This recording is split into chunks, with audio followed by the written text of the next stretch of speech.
Fitadiavam-bola aingana ho an'ny ankamaroan'ireo tovovavy malagasy amin'izao fotoana izao ny fanaovana plan cul na irony mivarotena anaty tambazotra sosialy Facebook irony. Manodidina amin'ny 20 hatramin'ny 25 ny salan-taonan'ireo tovovavy mpanao plan cul ireo.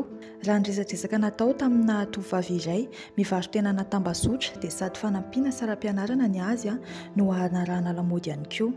Andeha raha antsika atao anatin'ity fanadihadiana ity ny fiampianan'ity mpanao plan cul ity. Ianao ve manao plan? Izy ale manao plan aminao. Aty. Ohatry mbola samba? Matao foana. Mandeha mandalo ka. 20 000 ariary plus 27 mois dia 23 000 ariary plus 27 mois. 23 000 ariary? Okey. Misy karapanentry ny manao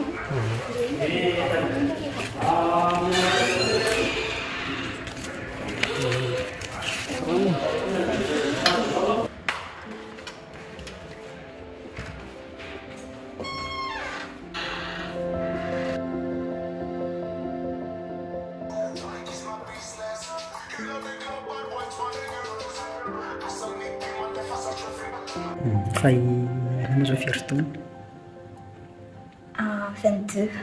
Ny antony tonga nananao an'ity zany ny ray aman-dreniko somary sahirana nefa izaho mbola mianatra dia sady manampy écolage amin'ity azy ity no manaraka lamaody. Mety mahazo vola ohatriny isan'areo indray zany amin'ilay fanaovana diplôme. Arakaraka ilay olona miantso. Misy fotoana mahatratra 200 000 ariary iray andro, misy fotoana 100 000 ariary, misy fotoana 50 000 ariary, fa misy fotoana koa nefa tsisy mihitsiny. Ianao hoe tsy matahotra manao an'ny ity ity? Tsy matahotra satria tsy fantan'zareo hoe manao an'ity azy ity. Tsy fantatry ny ray aman-drenao? Tsy fantany. Ary ianao manao sipa? Ie, manao sipa. Dia tsy fantatry ny sipanao ve? Tsy fantany ka, tsy fantany mihitsy. Dia raha ianao ilay manam-bola ireny zany dia ahoana ny teneninao anazy raha manontany izy hoe taiza ianao nahita vola? Teny aminazy fotsiny hoe manao asa madinidinika eny dia efa izay fotsiny.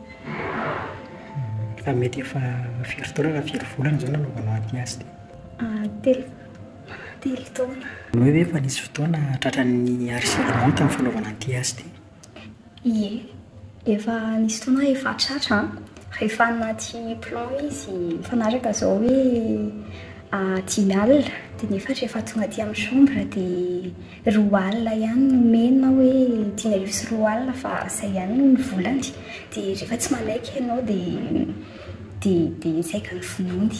Hatramin'ny roviana zany nanaovanao an'ity asa amin'ny plan ity? Rehefa mahita asa tsara sy asa fiksamanao fotsiny dia efa miala amin'ity azy ity.